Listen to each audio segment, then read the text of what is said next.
Let's be real for a second. Your car just made a sound it's never made before. The check engine light is on, your stomach sinks, and your first thought isn't what's wrong with the car. It's how am I going to pay for this? Or maybe it's not the car. Maybe it's a call from your landlord about a sudden rent increase, or a medical bill you weren't expecting shows up in the mail. That single piece of paper can feel like a punch to the gut. This isn't a hypothetical. This is life. And for most of us, these small, unexpected disasters are the things that derail our finances, not some huge, life-altering catastrophe. So what's the answer? It's not a winning lottery ticket. Forget everything you've heard about needing 6 months of expenses saved up.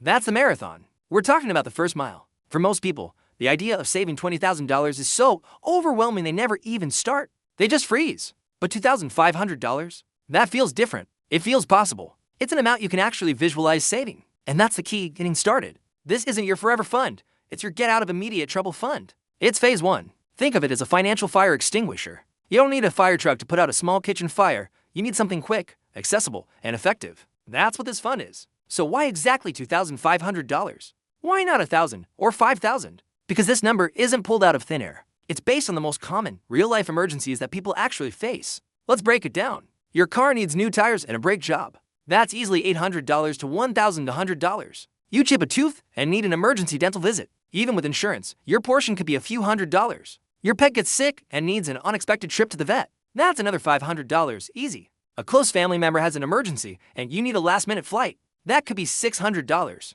Suddenly, your water heater gives out. That's a $1,500 problem right there. Notice a pattern. These are the real-world expenses that pop up. A $1,000 fund is great, but it can be wiped out by a single, moderately sized problem. $2,500 is the sweet spot. It's large enough to cover one significant event, like a major car repair, or a stack of smaller, annoying bills that all decide to show up in the same month. It's the smallest amount that actually works in the real world, giving you a real buffer against life's little curveballs. Now, let's talk about the biggest enemy to your financial health, high interest debt. When one of those emergencies hits and you don't have the cash, what's the default option for most people? The credit card, and that's a trap. You swipe the card to fix the car, telling yourself you'll pay it off next month, but then something else comes up. And before you know it, that $1,000 repair is now costing you hundreds more in interest payments. You're not just paying for the repair anymore, you're paying for the privilege of borrowing money under stress. It's a vicious cycle that keeps people broke. Your $2,500 emergency fund is a shield against this. It's your ticket out of that cycle. When the unexpected happens, you don't have to reach for plastic.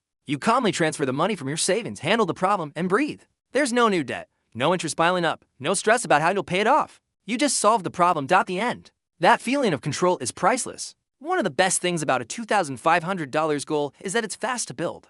This isn't some decade-long savings journey. This is a focused sprint. Let's do some simple math. If you can find an extra $100 a month to save, you'll hit your goal in just over a year. Can you find $500 a month? You're there in 5 months. How do you find that money? You get aggressive, but only for a short time. You cancel a few streaming services for a few months. You stop eating out completely and become a master of home-cooked meals. You pick up a side hustle for a season drive for a rideshare.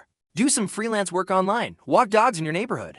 Remember, this isn't a permanent lifestyle change. It's a short, intense push to build your financial foundation. Once you have that $2,500 buffer, you can relax a little. The temporary sacrifice is absolutely worth the permanent peace of mind it buys you. The momentum you build from hitting this first, achievable goal is huge. It proves to you that you can save money. And it makes tackling the next financial goal, like paying off debt or building a larger fund, feel so much more attainable. It's crucial to understand what this fund is for and what it's not for. This $2,500 buys you time. It doesn't buy you comfort. Let me explain. If you lose your job, this fund isn't going to pay your rent and bills for 6 months. That's what the bigger, fully funded emergency fund is for. That's phase 2. This phase 1 fund is designed to solve the immediate problem and buy you breathing room. It buys you the time to think clearly without panicking. When your car breaks down, this fund lets you pay for the repair so you can get to work the next day and not lose your job. It buys you the time to figure out your next move. It stops a small problem from spiraling into a life-changing crisis. Think of it as a pause button. Life throws something at you. You hit pause. You use your fund to deal with it. And then you can calmly figure out a plan to replenish the fund and move forward. Without it, there's no pause button. There's only a fast-forward button straight into debt and stress. So, let's be clear. This is phase 1. The $2,500 starter fund is the single most important financial step you can take. Because it's the first one, it's the foundation upon which all your other financial goals will be built. You can't start thinking about investing for retirement or saving for a down payment on a house if you ray one flat tire away from a financial meltdown. You have to stabilize your situation first. Once you have this fund in place, you've created a safety net. You've proven to yourself that you are in control. Then, you can move on to phase 2, tackling high interest debt like credit cards. After that, you can move to phase 3, building up your emergency fund. To cover 3 to 6 months of essential living expenses, this is the roadmap.